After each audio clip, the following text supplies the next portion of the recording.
Okay, so how we're going to start this is first we're going to open up Unreal 5.4.4, which is the latest version. Once that's opened up, we're going to go ahead and select games, and then we're going to select third person. We're going to do this so that we can import our animations, get a full view of how everything looks. We want to make sure that we select the location. We want to make sure that we title it. You could title it whatever you want. For here, I'm just going to title it Tut for tutorial. And then we're going to click on ray tracing to get the good graphics, and then we're going to leave it on blueprint as we're going to build some systems out in blueprint and not C++, but you can use C++ if you're more familiar with this. After that's done, we're going to click on create. I'm not going to click on create because we actually have a project up already. And here is my empty project. This is just the main stage project. I just added 4 pointer lights, and I took the bottom floor, made it a ceiling, just to give it more of a cinematic feel when I start adding characters in. Okay, so now that we're on Unreal Engine, let's see how easy it is just to get your imported character into the game. So the first thing that we're going to do is we're going to go to content drawer, and as you can see, I have a folder here with the imported character set up already. What we'll go ahead is go to that new folder. I'll go up to the top here and get that character and import it. You could just drag it right into your content drawer from the folder or the desktop. You want to make sure that these settings stay the same. You want to make sure skeletal mesh is set up to checked. You want to make sure import mesh is also checked in. You want to make sure that it generates its own mesh, and any animations associated, keep that checked. Everything else for now, we're going to leave the same. Unreal Engine 5.4 does a good job of making sure we're set up. Once we click import all, we have a base character in Unreal. Now, this character has no skeletal mesh that will fit with animations that we have set up already. This is why we need to retarget this character. But imagine that you made this character using Maya or any other software, but you want it in Unreal. The first thing we want to do to get this set up is set up its IK rig and IK retargeter. So we want to go to what you call the skeletal mesh. Want to right click, want to head down to create, and you want to click on IK rig. Once IK rig is created, you want to go ahead and double click it. Once it's opened up, you have the upper left hand corner here where it says auto create retarget chains and auto create IK. You want to click on auto create retarget first, and then you want to click on auto create IK rig. Now what this did just now was create a rig for our newly formed person here, and this rig can be moved around at different points. So if I click on one of the arm points, we can go ahead and move it, and as you can see, it moves the whole character. So we're going to go ahead and Control Z to get that back into place. We're going to make sure we have everything set up again, and then we are done with the IK rig. That is probably the fastest we ever seen getting our character into Unreal with a skeleton that can be used for retargeting.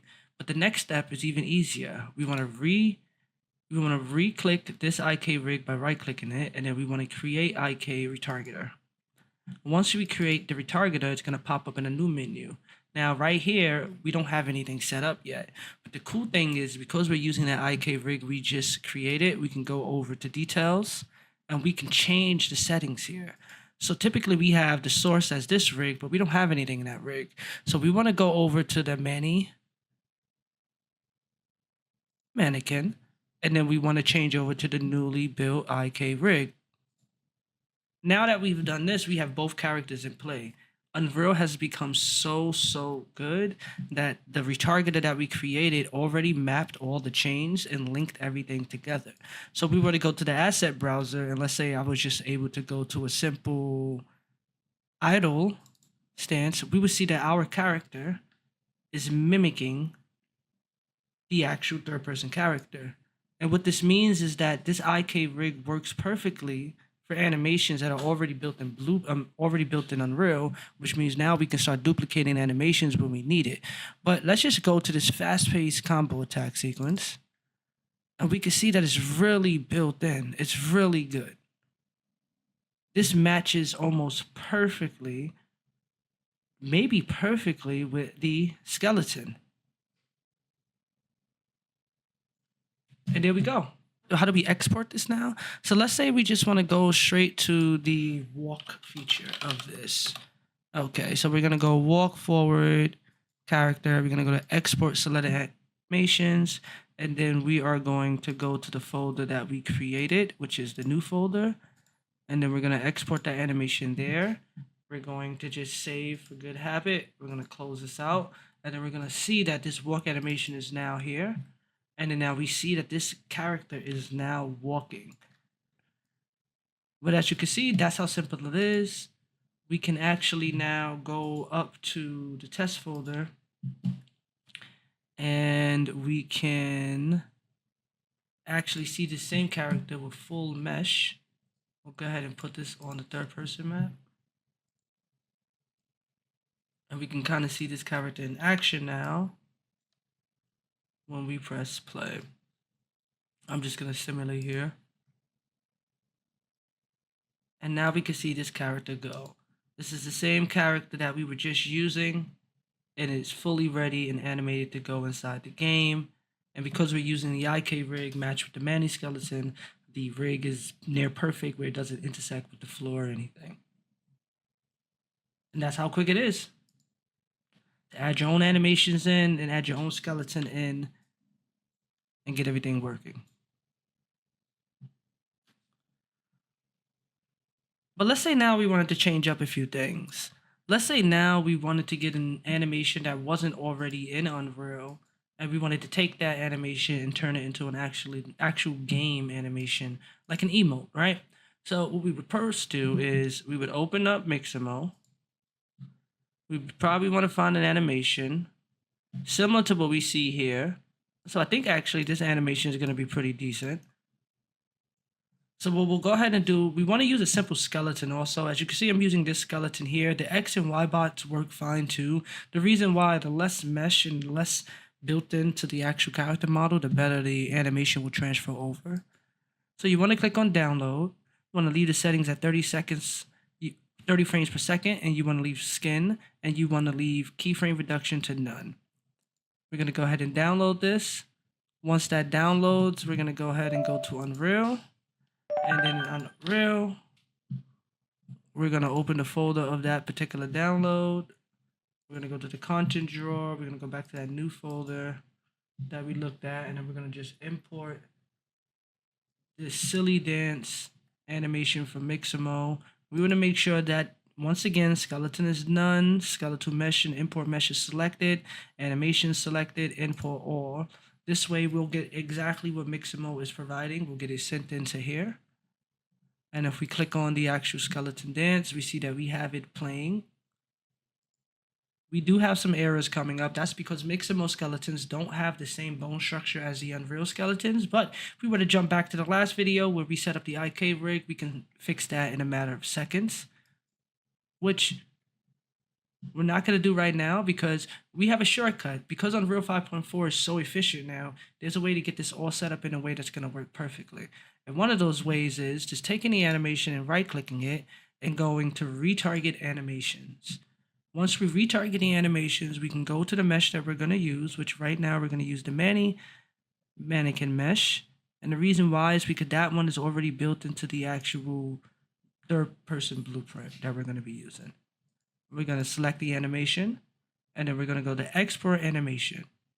We also want to make sure to highlight auto generate retargeter and make sure it's checked. If that's not checked, then we won't get the right retargeting instructions going forward. While that's checked, everything will auto generate and be seamless. So let's export animations. We'll just keep using that new folder. And now if we look in here, we now have Manny the mannequin doing the silly dance. Okay, so now that we have him doing the silly dance, how do we get that into the third person character, right? We need that to actually play in the game because right now it won't. So we want to go to the third person character down at the bottom and go to the blueprints and click on third person character blueprint. We want to go to the mesh, make sure the mesh is all set up, and then we want to go down to the event graph. In the event graph, we want to click right click and we want to go to input, and then we want to go to emote.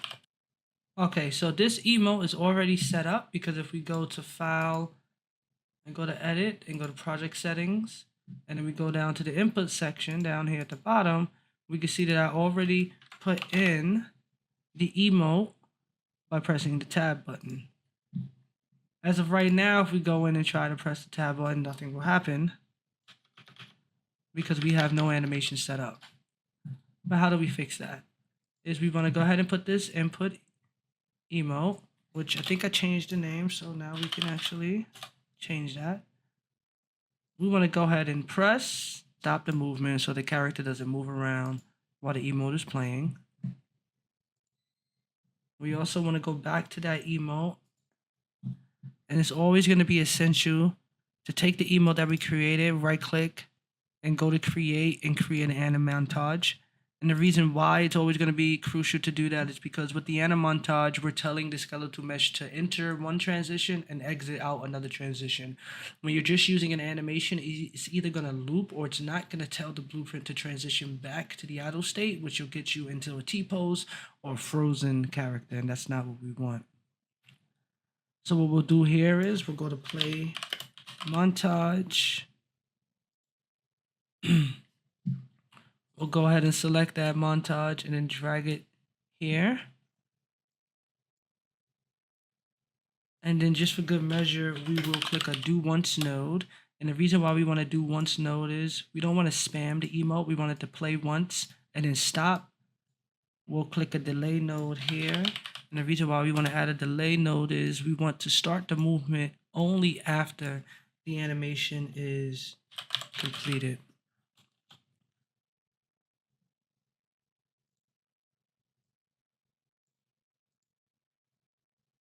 And then we can say that the character can walk again. As you can see, the character movement automatically attached. So it's assuming that it's the character that we're actually playing with that's going to be doing the emote. If this wasn't attached to it, then it would assume that it's a random character and not pick up anybody. With this all set up now, if we go back to the third character blueprint and press play, and I go ahead and press tab, we now have our character doing a simple emote. And then the character transitions back into the idle. And we can always clean that up. We can always do an idle to emote and emote to idle transition where it smoothly goes from one thing to another. But as you can see, once we do play it, oh, and we did a do once, that means we can only technically do it once. What we want to do is we want to connect the end of this, maybe after delay of 0.7, which is less than a second, but it gives enough time visually to not just jump right back into another emo after it's finished. And then with that delay there now, and it goes back into the reset, now we can do the emo. We can't move around. And then once it's done, we can do it again. And this is looking good. And that is it. That is how you insert a animation from Mixamo, set it up in the blueprint to do a simple emote if you were playing a game, think of Fortnite or Call of Duty.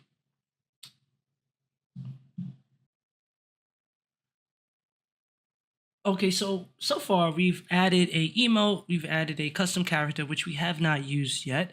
And now I want to get a little bit spicy. I want to add in a combo system, a fast-paced combo system. And this one's already going to be on Unreal because I imported it in. But this animation doesn't have to be something that's already imported in Unreal. It could be from Maya, it could be from Cascador, it could be just from hand motion animation that you've done yourself. Once it gets into Unreal, you want to follow the same process that we followed earlier. If you look here, if you follow the process of just doing this quick IK rig remodel and doing this IK retargeter, you'll get your animation set up really quickly. Now, what we're going to do now is actually open up the animation, which you saw a little glimpse of it earlier, actually. It is that combo animation that we were looking at. Okay, so my character's flying off the screen. So we have this nice combo animation here that we're setting up. And if we were to follow the same process that we followed earlier, we're just going into the third person blueprint and adding that in with a button press, what's going to happen is that animation is just going to play fully out without any type of delay. It doesn't mean that when you press the button, one part of the animation plays and then it stops. And what we want to replicate is a full combat system where as you press the button, each animation plays. But how do we get there? Well, first, what we need to do is go to the mesh here, and now we are going to change this character mesh to the star player of this video, which is AZ. The reason why we're going to use AZ because this character mesh is pretty decent, it's fairly updated, and it has the style that we're looking for what we're going about to set up. And You can also find AZ on the real marketplace right now. One thing I do want to show you is if we go to the skeletal mesh, we have the skeletal mesh here. One thing we want to do is attach a weapon to the skeletal mesh's hand. The reason why we want to attach a weapon is because we're going to be doing a sword attack, which means something needs to be in the character's hand.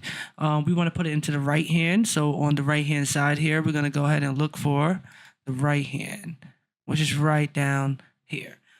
We've already connected a component for the weapon. What we would do is we would right click the hand, we would click on add socket, and then when we add socket, we would just rename it whatever we want. Then we would right click the actual socket, and then we can go to add preview asset. We'll type in sword, which I think there's a few here.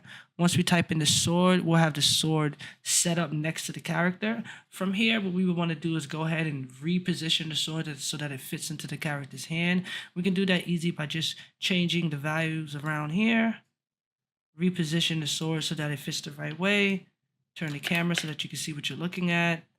And then put the sword in the character's hand. Obviously, this is too big, so we can also change the size of the sword to make it more realistic for what this character might be holding. I think this one is good. We can move it back to the character's hand, and now we have this sword in the character's hand. Once we're done here, we can close this out after saving, and then we can go to the actual third-person character, and we need to add a static mesh. Once we add a static mesh, we're going to make sure we rename it to weapon, and we're going to attach it to the character mesh.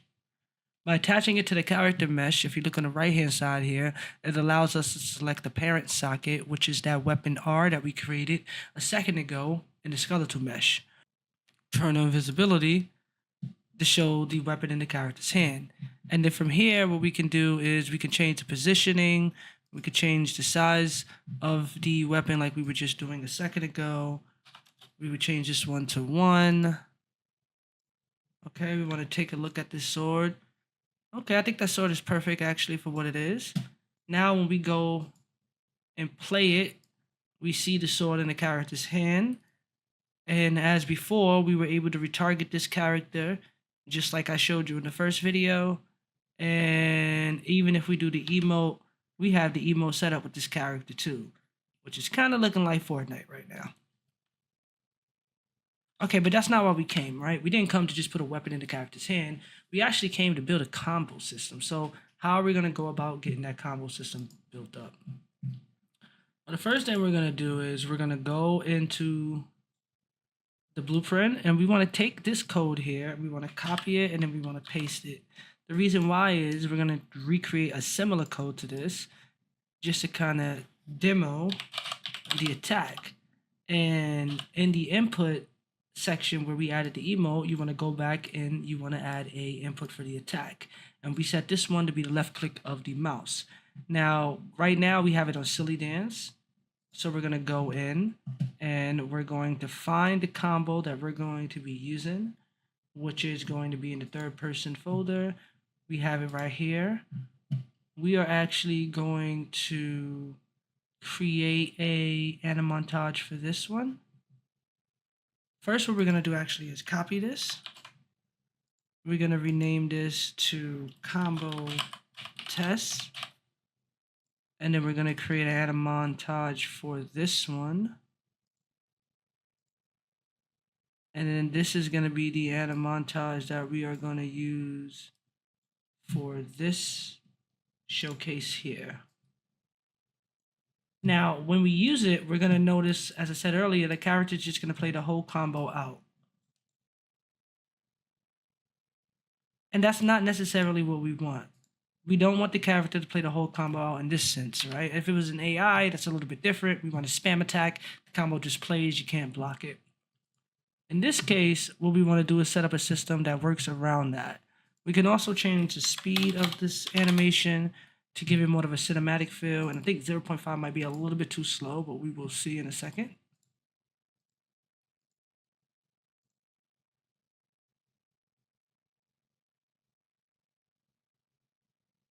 Well, I think that works out because there we go. That looks good. Okay, so what we'll do now is start to set up this system here, which is going to be a little bit different than what we actually have showcasing here. the action attack. But what we want to do is set up a branch. And then within the branch, we want to actually get the character's mesh, because the mesh is where the animation is going to be attached to. We're going to get admin instance. And then we're going to get is the montage playing. Now, right here is going to allow us to say, okay, is there a montage playing or is there a montage not playing? And the reason why that's important is it will let us know at what point the montage is playing at, which will call different values in that will allow us to update and change. So we will go ahead now and add the particular montage in here, which we were using this one for now. We're going to add a not value. Okay, so we have the boolean inside the branch. We want to cut to connect play montage. Now, if you can see the top, we have play admin montage, and the bottom we have play montage. The difference is play montage gives us more flexibility on calling out different actions, from being the speed, from being notifies, which notifies are what we're going to really use to call out where the animation is being played at the moment. But in order to do that, we need to go down to variables, and we need to create something called combo counter. And the combo counter will pretty much call out at what point the combo is based on the integer that is set to.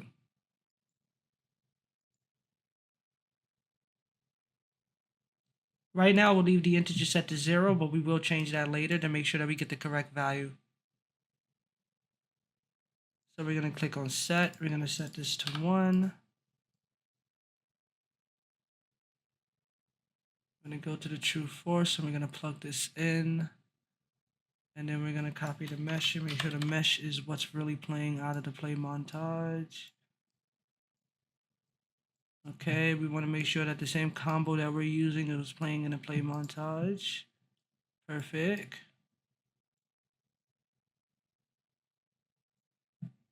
Okay, we can make this look a little bit nicer now. We know what values go where. Perfect, perfect, perfect, perfect, perfect. Okay, so now we actually need to pull this forward. The knot's gonna go in the branch. And the reason why is, remember, we're using the mesh to pull the admin instance, which is pulling the montage, which is really just checking to see if it's playing or not. And if that condition is true or false, it's gonna let us know to either play the montage or count at what index the montage is at, so that we know exactly what's coming next. And we'll get to that in a second within the actual animation.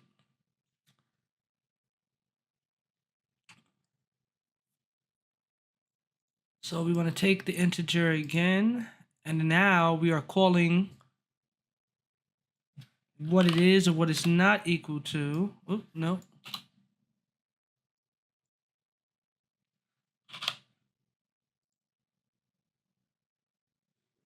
Actually, we're going to call what the decrement of that actual notify is, because remember, we're going to be like subtracting 1 if it's false, and then if it's subtract 1, it needs to read out at what notify point is actually being played. And this happens almost instant, and you'll understand this more in a second. We're going to read if it's not equal to or less than.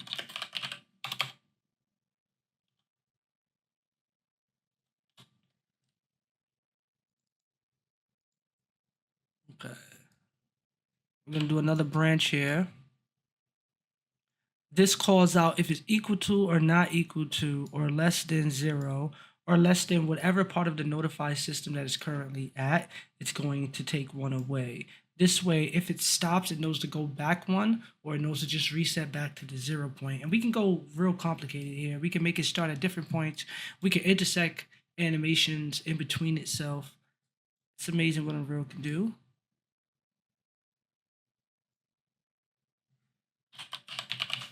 Okay, so what we're doing now is calling a montage stop.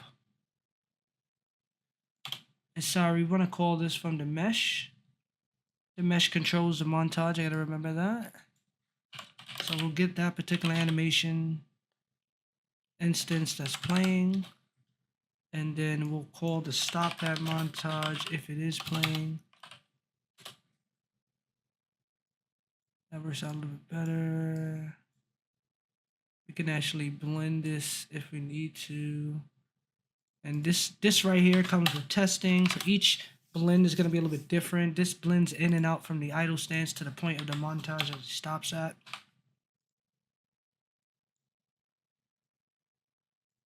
Once I'm done building this out, I will explain each of these parts again so that we understand everything.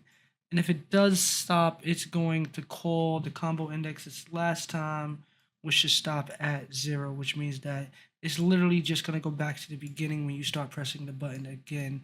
Now, of course, we can have a do once here so that it only triggers once you press it, but right now I don't think that's necessary.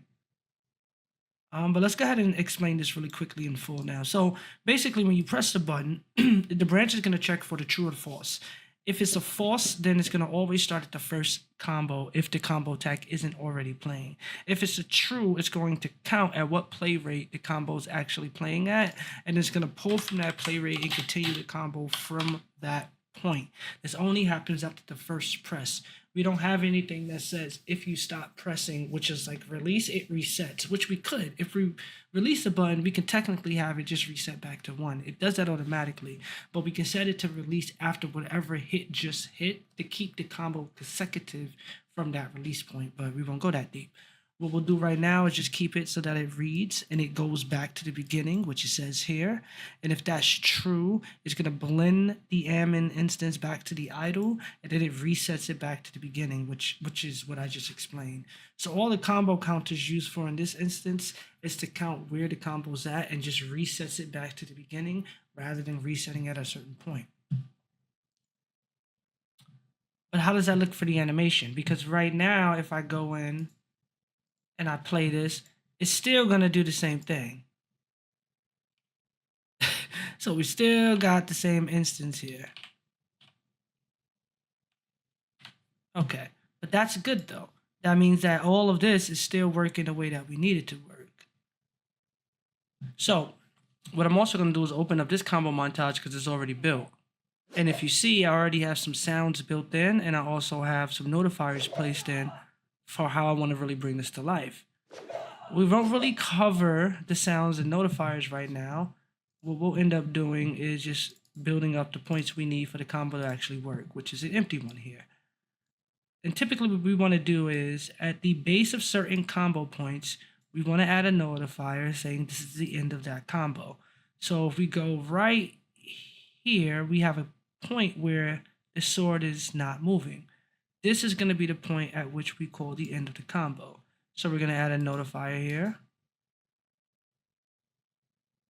And what we want to do is just go to montage notify, which just sets up one of the combo index codes that we talked about, speaking about when the combo starts to play at a certain point. Now we want to find where the animation stops again, which is going to be right here. So this is actually a double hit. So we have the first hit, then we have 1, 2, and then we can actually stop right here before the character goes back out again. And then we want to go back, and then we want to add another notify. Another montage notify. Then we have this attack, that attack, and that attack. And part of me wants to say that that combo it's a 5 hit, but I feel like it's a 3 hit. So it's 1, 2, 3, stop. 1, 2,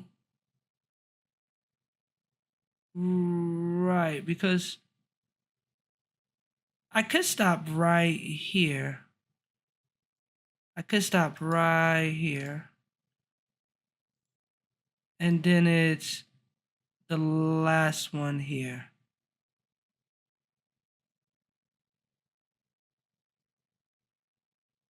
And then this is where it ends up. Now we have these 4 points in. We have no sound in, but we have these 4 points saying these are the points of the montage which the combo actually exists.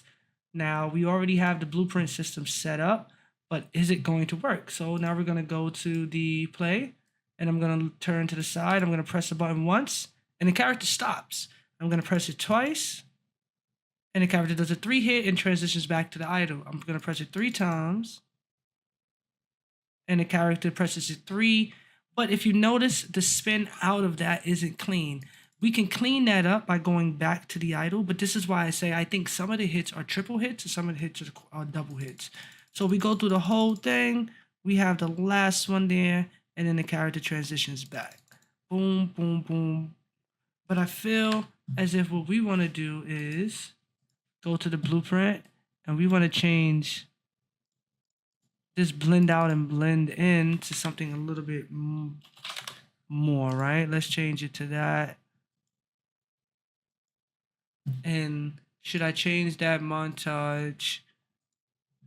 This should be changed as well. So, and I did forget to add the montage into the montage stop so that it knows exactly what montage to stop at.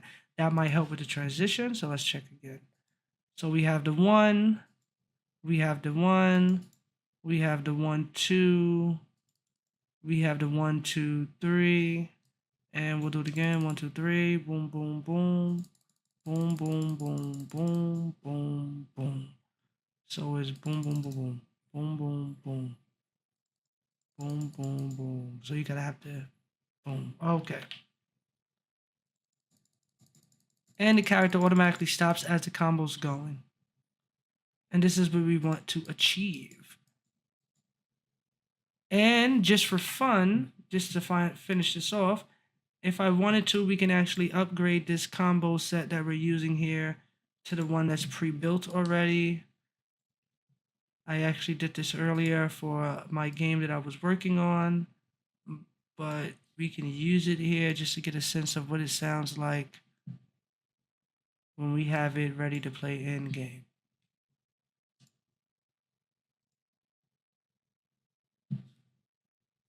Put this here, and then if I'm playing the actual game,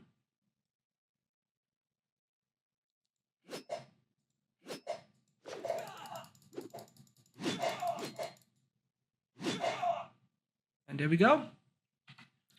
We have everything set up with actual sound. I want to try that one more time. I can even add sound to the emote, which I haven't, but we can add a laugh.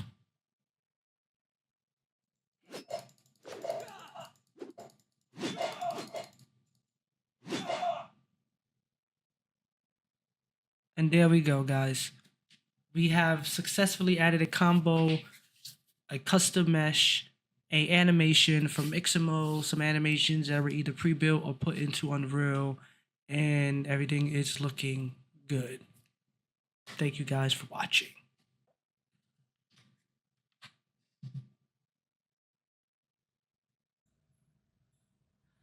Hey everybody, welcome back. So in the first couple of episodes, we talked about how to get your mesh into Unreal, how to set up some animations, some emotes, and a simple combo attack system with a few button presses.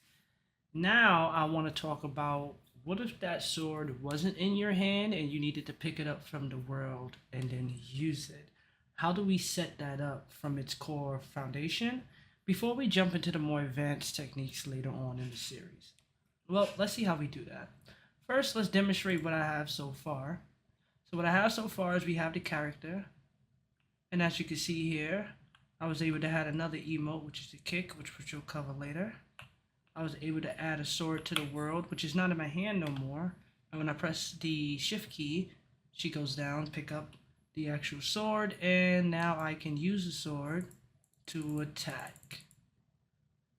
Okay, and if we were to restart that and I were to go back, as you can see, I cannot attack with that button, but I can still do the kick, which is completely different. All right, so let's go into how we actually put this sword on the world. We're going to go ahead and use another sword.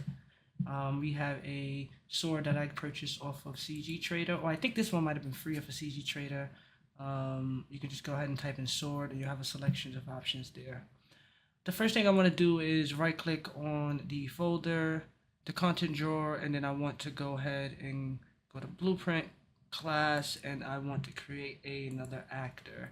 And then I want to name this one BP underscore sword, and then we'll say number 2, all right, because we already have that first one. And then we're going to go ahead and go into that sword. And the first thing that we want to do is set up how sword 2 is going to look. So let's bring that down. Let's open that up. We want to first add a static mesh in, which is going to be where the sword is going to be held.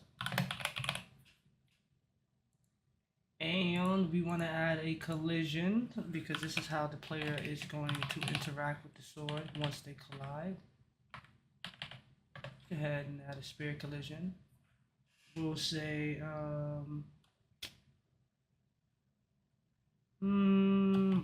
connected for now, and I'll explain more to why that says connected. And then for the static mesh, we'll call it sword 2, just for simplicity. And then we will go ahead and select the sword that we were looking at a second ago. So we'll go ahead down to the folder, click on the sword, and then we'll drag it in. And then we'll take the sword and drag it up.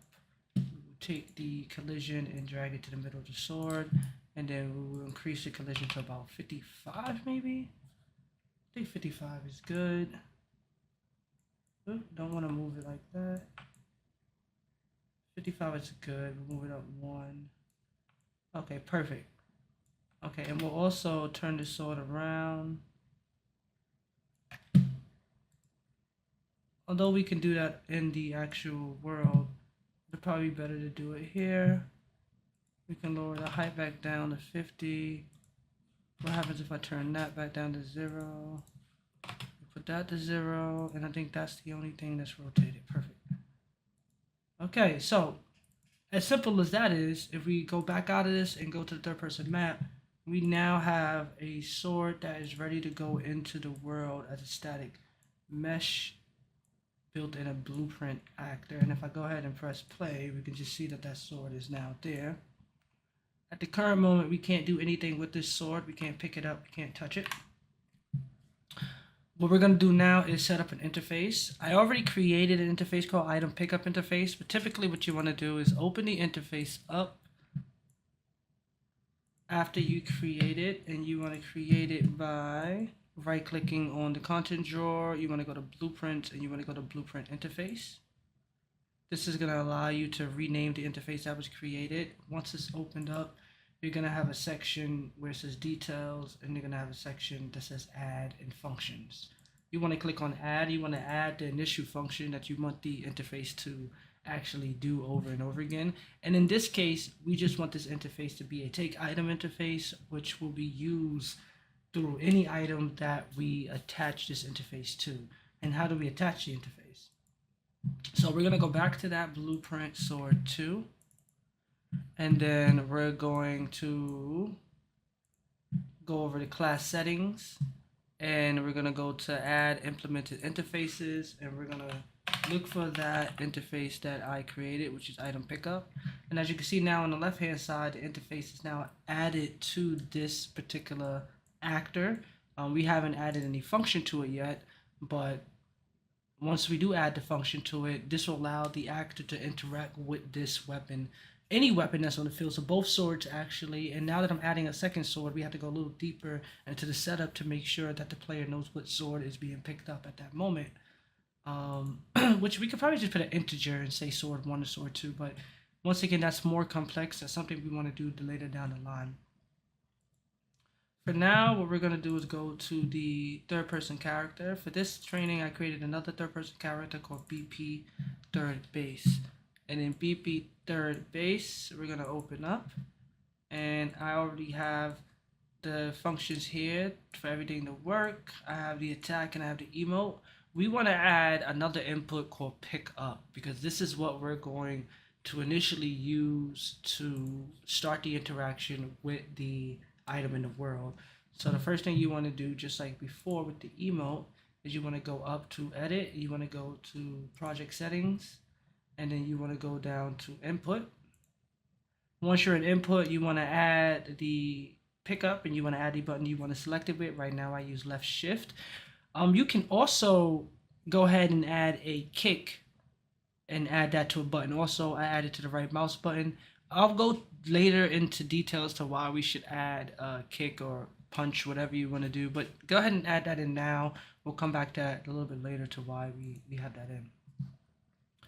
But once we have everything set up, we want to go back to the blueprint. We want to type in pickup. Now we're going to have the input for pickup set up.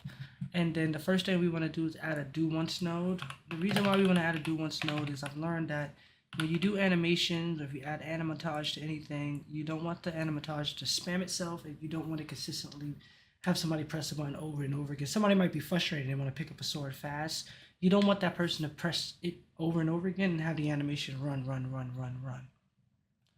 So we go ahead and pick the do once, and then just like before, we want to copy similar to what's up here, right? So we want to add a movement mode.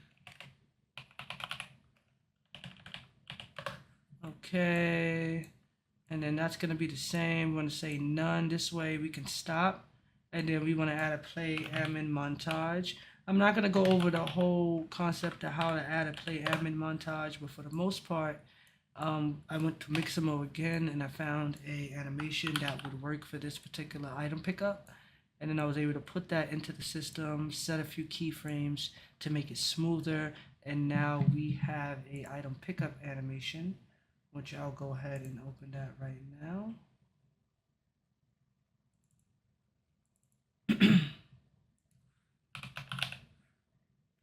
Okay, and we already had set this animation pickup up to the character.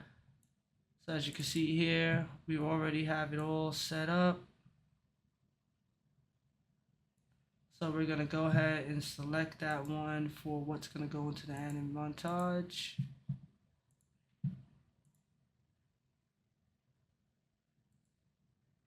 And there we go. So once that's in the anime montage now, we can already go ahead and check to see how this looks. So right now, so now that we're here, when I press the button, the character will go down and the character won't move until after the animation is done, and then the character will be able to move again. So let's go ahead and continue. All right, now that we're back in the blueprint, we see that we have play admin montage. So now what we want to do is add a slight delay. Now this delay was already pre-calculated because I set it up, and pretty much because we don't have a complete system intact at the moment to tell the character where the item is at, how to place the hand on the item, and how to interact with the item once the hand is at that point, we're going to take a crucial shortcut by looking at the pacing and timing of the animation based on the interaction point to when the item should be picked up on the ground. And I'll explain that a little bit more once I show you how I set that up. So right now we're going to go for a safe zone at 1.3 seconds, right? And then what we want to do is we want to set get overlapping actors. So remember, we set a collision on the sword. When the player collides with the sword, we're going to set a for each loop and a get overlapping actors so that the player and sword know that they're connected. So what we're going to do is do a for each loop.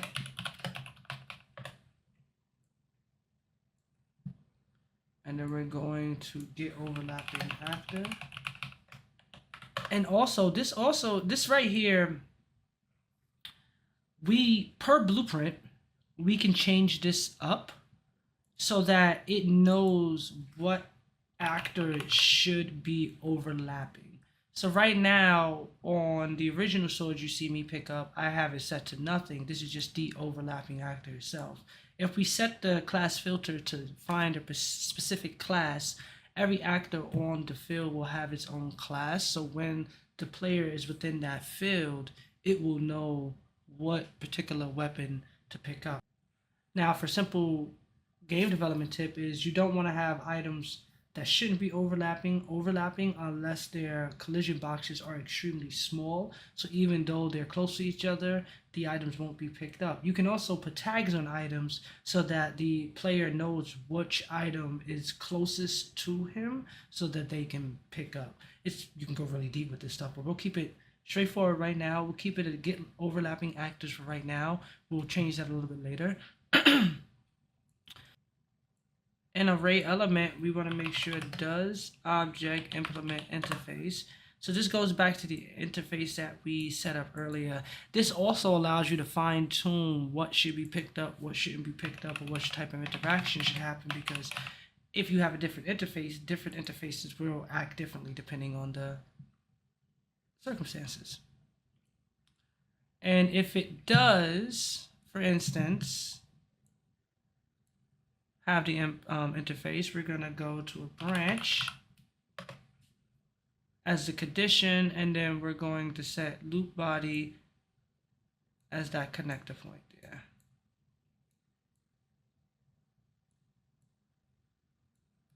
Let's move this down for some more space so we don't have it too close to the above blueprint code. We'll move this down.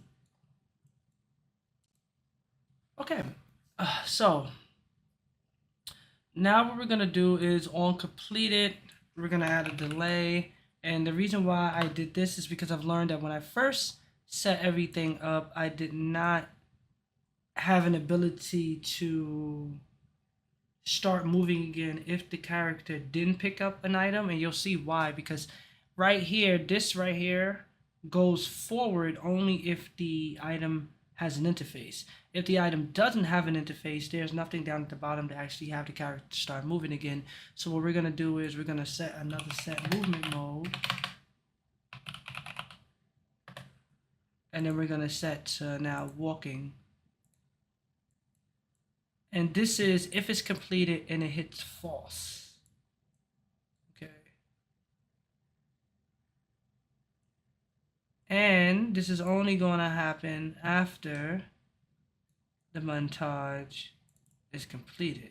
Now, I was going to further fine tune that to stop the end montage if it doesn't find an interface. We can do that in a later series once we go back to fine tune and polish all of the code and structure here. Okay, and like always, I'm going to go ahead and go over all of this so we will have a better idea of how this works. Now from the array element, which is going to show that interface, we want to go ahead and drag out the take item, which is built into the interface, and we want to set it into true. So now if the item that's on the ground has the interface intact, once we collide, if that's all true, we'll go ahead and take the item. And what does it mean to take the item? Well, we're going to get to that in a second too. Let's finish up the code here.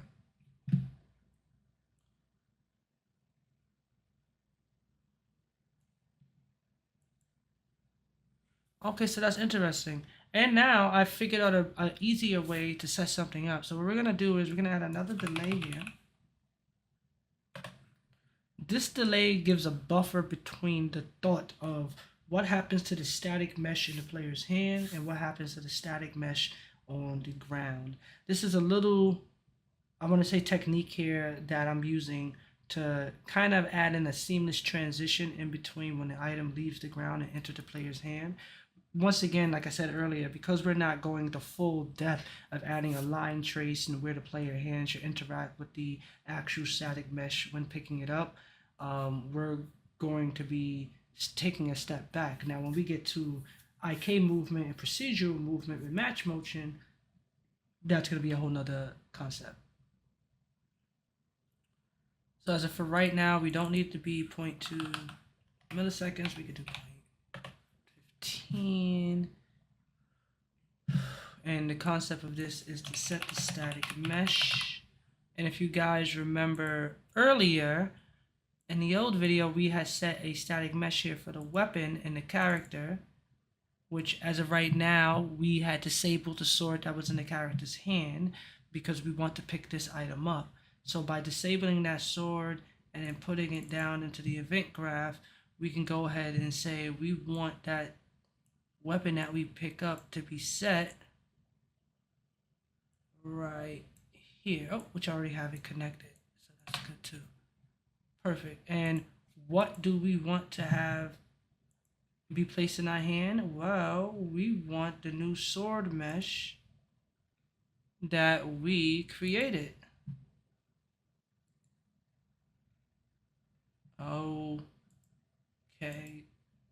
so this works out. Now remember, this is only going to appear in the player's hand if we overlap the actor that has the implemented interface. And that's what this is right here. So let's go over this code structure really quickly. When we press the button, which is just a do once, which we need to connect that, it's going to stop the player's movement almost automatically. We're going to introduce the play ammon montage, which the character is going to go ahead and start picking up the item. We're going to delay when the actual item starts to get picked up for 1 second and 3 milliseconds. After finding that item with the interface, we're going to go ahead and set that sword that should be in the player's hand. For instance, now, this would have to get changed if the outputting mesh was set to be a specific filter. If it was set to be a specific filter, what will end up happening is this item that will appear in the player's hand will be dependent on whatever overlapping actor is actually being overlapped at the moment. So we have this set up. Right now, nothing's going to happen. So I think if we go ahead and go back to the game, you'll see if I go ahead to pick something up, nothing will be in the player's hand, but I will be able to move around after that. And because we didn't finish setting up everything here, as you can see what happens here, the original sword gets placed in the hand because the interface is still implemented within this sword, but what we need for it to be this sword isn't implemented yet. So let's go ahead and change that. All right, so what we're gonna do now is we're gonna go to the BP Sword 2, and now we're gonna give some functionality in BP Sword 2, so this sword destroys itself once it's being picked up and it appears in the player's hand. But how do we go about doing that? All right. So the first thing that we're gonna do is we have the take item function here. We're gonna go into take item function. Right now, we need to call out what we need, what static mesh we are focusing on to appear to the player's hand once it's destroyed. Okay, so now we need to set up the functionality within this in order to get it to work so that when the player picks up the item, it actually appears in their hand. So what we want to do is set up a custom event. We're going to call this one sword is in hands. All right, and then from here, we want to make sure that it's going to be casted to the third person's characters, hands. In this case, for this demo, we'll use the basic third person so that we can show you directly. And then from here, we'll get player's controller so we can reference the actual character.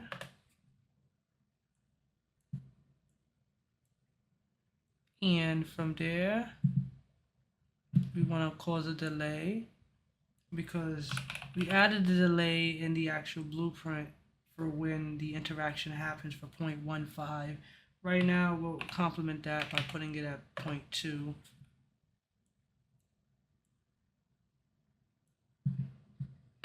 See, there's a thing about timing.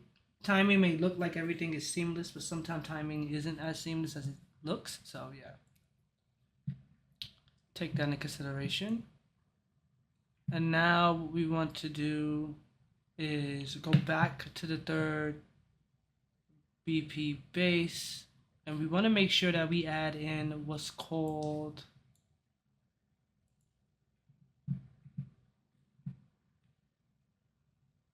weapon equipped. The reason why we want weapon equipped inside of the BP base is we want to make sure that we are telling the game that the weapon is now equipped. And this goes back in to allow the player to do the combo once the weapon is equipped. So what we'll do here is from the player, we will go to weapon, equipped it, and we'll set it, not get. So we'll set weapon is equipped.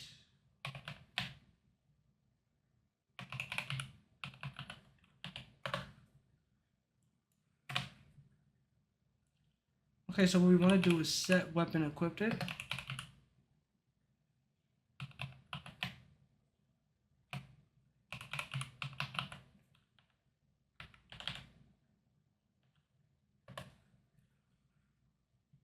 Alright, and then we're going to pay that as yes. So now, once this is triggered, we're telling the BP blueprint that the weapon is equipped. And then once that happens, we're going to destroy the actor that is on the actual environment. Then within the interface itself, we want to call the custom event that we just did.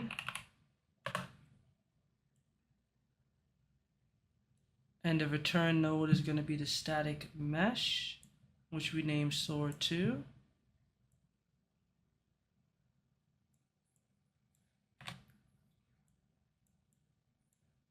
Okay, so what we want to do is make sure the return node is returning back the static mesh that's within this blueprint to destroy itself.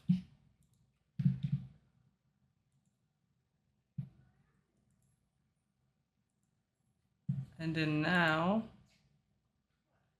what we also want to do is make sure that we go to the blueprint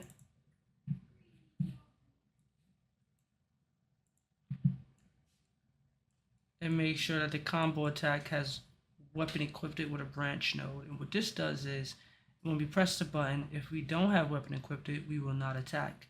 If we do have weapon equipped, we will attack. And we leave false on nothing so that we can bring that forward.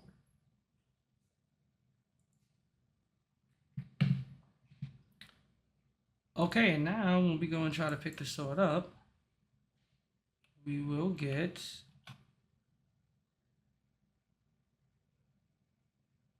there we go. And can we use the mighty sword? We can use the sword. And next, we'll talk about dynamic destruction and how, after we have the sword in our hand, how we can go about and destroying all of these things and adding small little changes to the parameters to make everything look different and unique. See you then.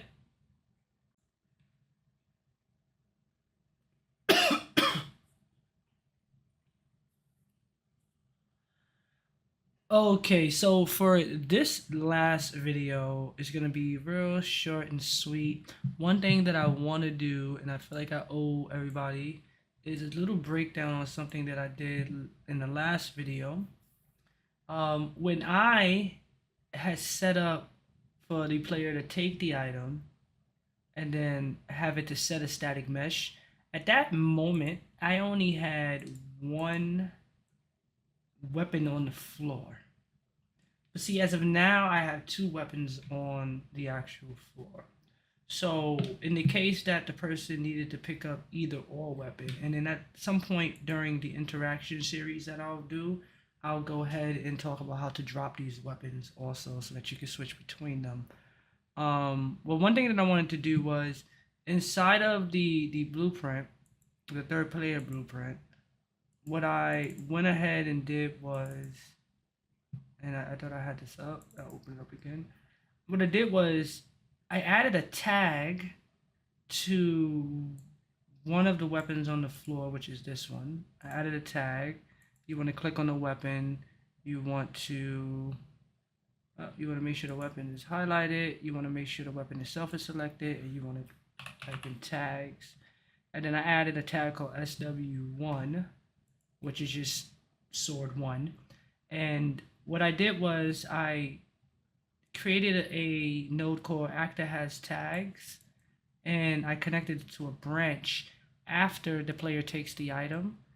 and then I connected the target of this to the array element that the for each loop sends out. So as the for each loop interacts with the overlapping item, it's going to check to see if the overlapping item has a tag or not. And if it does have a tag, it's going to set it in the weapon 2 location. And if it doesn't have a tag, it'll set in the weapon 1 location. So how that looks here, and this is why I said I'll add the drop a little bit later, because I'll have to go back in and out. If you go ahead and pick this sword up, they pick it up and it's in the right hand and right location. But the reason why we want to do that is sometimes certain weapons that you pick up, especially if the static mesh has a different offset, the placement of the weapon in the hand is going to be different, and that's what I was having an issue with. So to solve that is you want to go ahead and add the second weapon into the player's hand, make sure no static mesh is set, but make sure you have the location set up differently than what the first weapon is set up, but it's also based on how the weapon should be placed in the player's hand. Now, once again, as you go to deeper mechanics, you're able to automatically have those offsets set up in the blueprint automatically once it loads into the player's hand. But for this video, I guess I keep liking the kick. As I go for this weapon now to pick it up, it automatically goes into the player's hand in the location that it needs to be, and then I could still attack with this weapon as well. Which at later times, you know, when we start talking about the game ability system, as you pick up different weapons, each weapon might have its own combo connected to it, right? It might have its own effect connected to it. But that's as we go deeper and we implement different things. But interfaces and tags are the two things that you really want to learn, because it can make game development so easy or complex based on your tags. And in later episodes we'll go further than that. But without further ado, we want to talk about the destruction, and we'll go ahead and pick one of the swords over here now for this. We'll go ahead and pick the original sword we've been working with, and we have these items that are already here.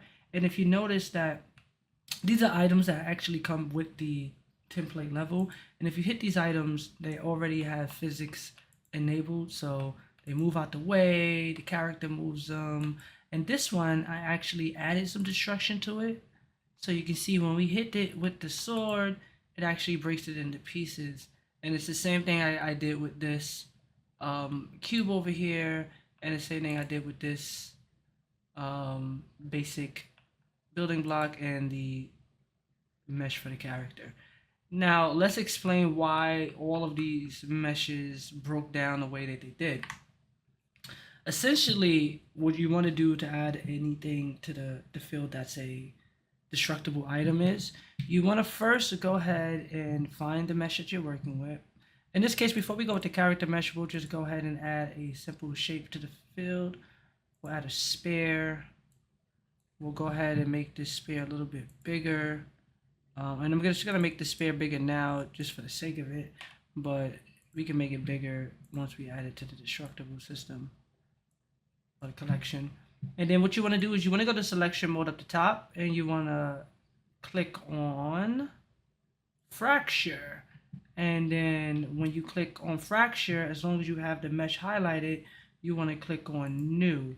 And what new is going to do, it's going to add a destruction collection, in a sense, to the content drawer wherever you added that, which we're just going to add it to the base folder here. And once you do that, you're going to have on your map a destructible item. And right now it has no mesh on it that we want to use, but right now we have something that can be broken down. But in order to make it break down to pieces, we want to look at what it says fractures. So fracture allows you to set up the way you want your mesh to break down. Right now we're going to click on cluster, and if we zoom in, we can see that we have the clusters that this is going to break down to. And if we go to explode amount, nothing happens yet, because first we have to click on fracture. Then once we click on fracture, we click on explode amount, we can see how this orb will fracture. So already, before we change any of these functions, we can click on save, we can click on play, and then we can see automatically that the orb is moving. And it's probably because the third player character was there already. So we're gonna move it down. We're gonna move this down to the ground. We're gonna make sure it's not intersecting so it doesn't bounce. And then we're gonna play. And now we see it on the ground here. And before I pick up the sword, we have a kick. So if I go ahead and kick this now, we see it starts breaking to pieces as it rolls on the ground. But we don't want it to look like this. So what we can do now is we can delete this collection because we have it in our content drawer. But then I can bring it back to the field now. And we will now notice that the collection is much more steady. And it also has the mesh on it. And it's at its default size of 2, but it's showing at a scale of 1 here because we were able to increase its size before turning it into a collection. So now if we were to go ahead and take this and put it to 0.5, not 5, we want to put it to 0.5, we would make it a little bit smaller. And then we can put a few of these on here. We want to hold Alt, we want to move them over, and then we can press play. And then now we have all of these spears on the ground, and then we can kick them. My character's a little bit too tall to kick it, so we'll go ahead and grab one of the swords over here. We go ahead and use the animation to grab the sword. Okay, character's looking at the sword. See where the orb's at. We want to go ahead and move over there to them, and then now we want to hit them. But then we're wondering, okay, wait, I'm not getting that much of a breakdown. Not that much of an impact when a sword slashes a spear. Some of these are good, but let's say we wanted to change the parameters on that now. So what we would want to do is, let's go ahead and pick a new shape here now. Let's go for a cube, which kind of we already have here. Let's move this cube over. Let's move it over here. We're going to click on new. We're going to put it down here in cube 2. We're going to put cube 3 because I think we have 2 cubes in there. And then now we're going to go to uniform. Right, so uniform gives it a more steady cracking situation here. And then we could change the settings here to how much we actually want this thing to explode. So we'll go up to 30 here, and we'll go up to 40 here.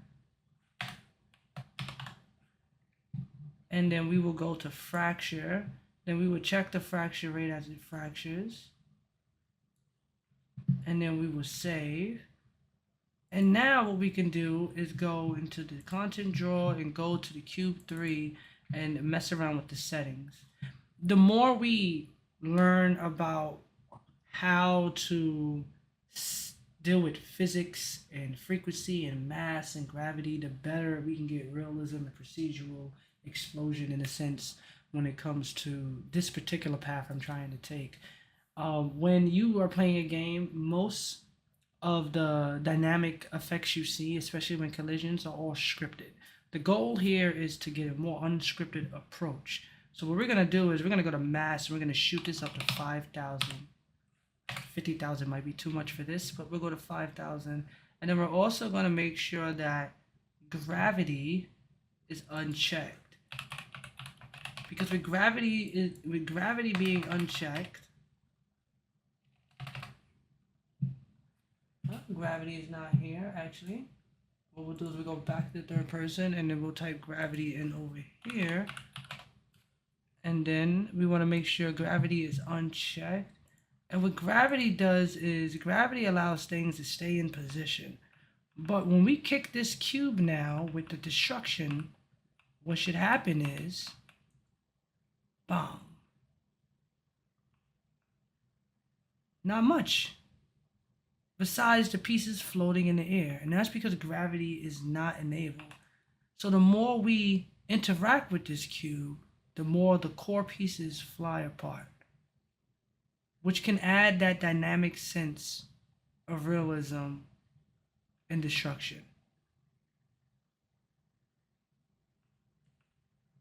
But let's take it a little bit further now.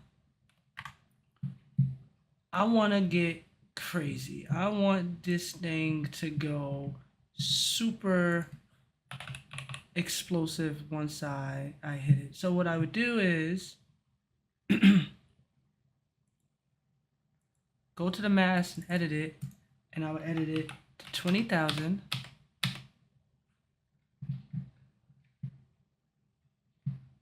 And then I would also make the size of the cube bigger. So let's go to 2 now. We'll move it up. And then we want to add force. So believe it or not, force is calculated in the physics between the characters that you see here. So when I use this kick at this speed, it is calculating a force. When I also pick up this sword and swing the sword, it is also calculating a force. And the force from the sword is much faster based off the speed of the sword and how it's swinging. So this sword is swinging pretty fast. When I go over to the cube and hit it, the cube is going to react to that speed based off the push. So if you notice a second ago when I did the kick, the cube didn't fly away that much. Only the pieces itself flew away. But also because I changed the mass of the cube and so high, it allows the pieces to be more reactive, especially when gravity is disabled. That means each of these pieces carry more weight going forward themselves, which changes what happens as things fly through the map.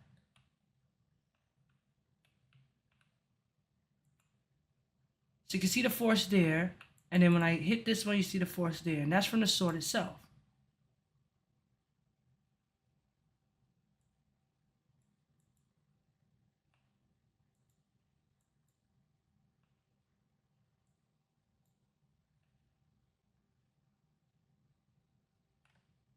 And the basis of destruction is really that.